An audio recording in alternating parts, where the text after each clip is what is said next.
Hi everybody, I wanted to pick up on where we left off for lecture 2. My goal is to basically have lectures 2, 3, and 4 on video for you guys, and that we can use some of our time that we have to be able to address questions in class and go through some of the identification of structures on the computer using the Brain Tutor software.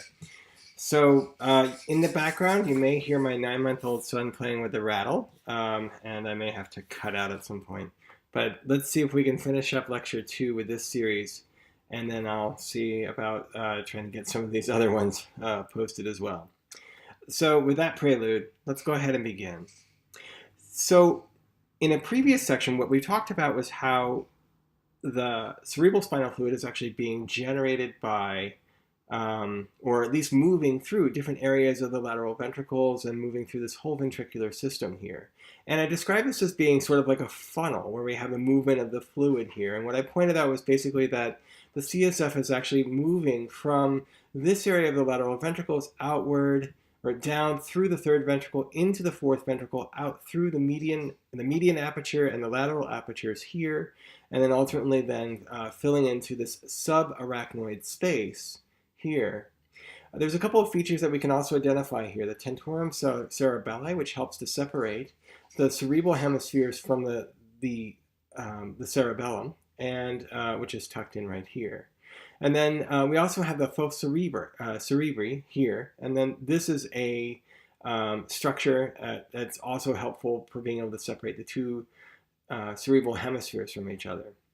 Attaching the two cerebral hemispheres to each other is this corpus callosum, not identified in this picture, but we talked about in an earlier portion of the class. So we have this movement of this fluid moving out through here, the CSF.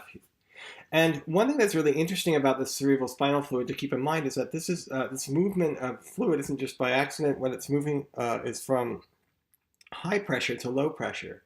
So very much like you may have learned in physiology, when you're looking at the movement of blood flow, it's going from a high pressure near the heart to lower pressure, ultimately feeding back into the atrium of the heart after going through the venous system.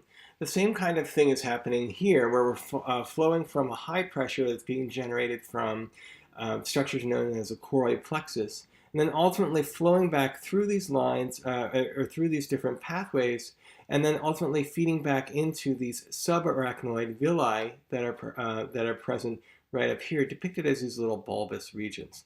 So let's dig into that a little bit and be able to see what that's about. So the production flow of CSF here, from the sagittal perspective that we're looking at of the brain, we can see here's the cerebellum right here, and then we're looking at this sort of cross section where we've cut through the corpus callosum. Here's the cerebral hemisphere. We're looking at sort of the internal side of it. And what we want to be able to appreciate basically is a movement of CSF. So let's zoom in. And what we can find is that we have this choroid plexus that's being produced here.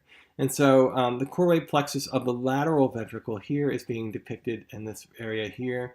And the third ventricle is being depicted here. So along these different ventricular regions, we have this highly vascularized type of tissue known as a choroid plexus that then is able to produce the cerebral spinal fluid.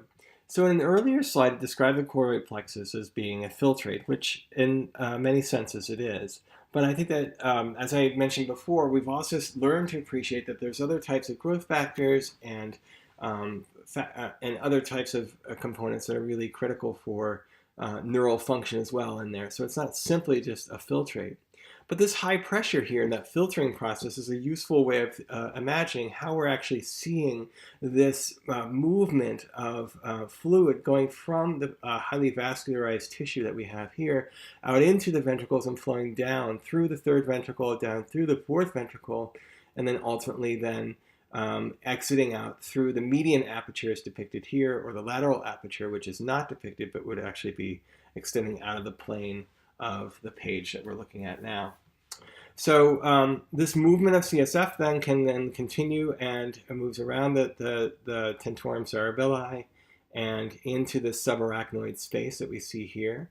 And then I describe these, I believe I used subarachnoid villi, and I meant to say arachnoid villi that are present here and here are regions in which the CSF is actually able to move out and escape from the tissue that we have, or from the subarachnoid space all along in here, and into the venous system. So our takeaway then, that we want to be able to appreciate here, is just that we've actually been able to produce CSF through the choroid plexus, that it's moved through these different regions of the ventricular system in an organized way, and is flowing out through the subarachnoid villi, subarachnoid space, ultimately exiting and returning into the venous system through the arachnoid villi. And so this helps us to be able to appreciate that production and flow of CSF. So different types of obstructions and so on can actually occur when we're actually looking at the blockage of CSF here. So if we look at this non-communicating hydrocephalus, and we can contrast that to the hydrocephalus ex vacuo that we looked at in the case where we lost the caudate nucleus in Huntington's disease. In this case, what's happening is that it's not a loss of neuronal tissue that's occurred here. What's instead happened is that there's been a blockage of that cerebral spinal fluid flow that we were just talking about, ultimately leading up to a building up of pressure in the lateral ventricles here. And so you can see in this particular slide here, this expansion of the lateral ventricles is massive compared to what you might normally see in a normal case, like what we have over here. So this expansion of these lateral ventricles is a hallmark of this hydrocephalus that can occur. So what you want to be able to do is be able to treat it through either a shunting process or a ventricular stomy. I always struggle through that word. But what we're looking at then basically is that we have things like, in this case, releasing the pressure that's building up in that lateral ventricle by inserting a tube into the whole, into that particular region, and then allowing the fluid to basically return back into the lymph system by having a tube extend down into the peritoneum. So that's the kind of structure that we're looking at, or the type of pathological context that can arise from this.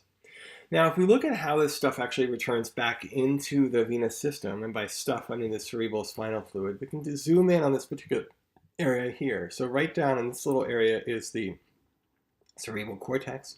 This bluish area is depicting the CSF that's present within the subarachnoid space. And then we have it extending, and then we have these extensions sticking up called the arachnoid villi. And so these arachnoid villi then extend into what's known as the superior sagittal sinus. So we want to be able to we'll learn more about some of these venous components of the system here, but this one we're going to want to be able to remember that this is part of the venous system. It has venous blood in it. And so the pressure of fluid is moving out and pushing through the arachnoid villi here. The other parts of the things that we want to be able to appreciate is that we're looking at this faux cerebri here, separating the two portions of the cerebral cortex. And then just some of the meninges that are being pointed out here is the pia mater that we're learning here, and the arachnoid mater that's being depicted along here. We'll see some more pictures that help to describe it.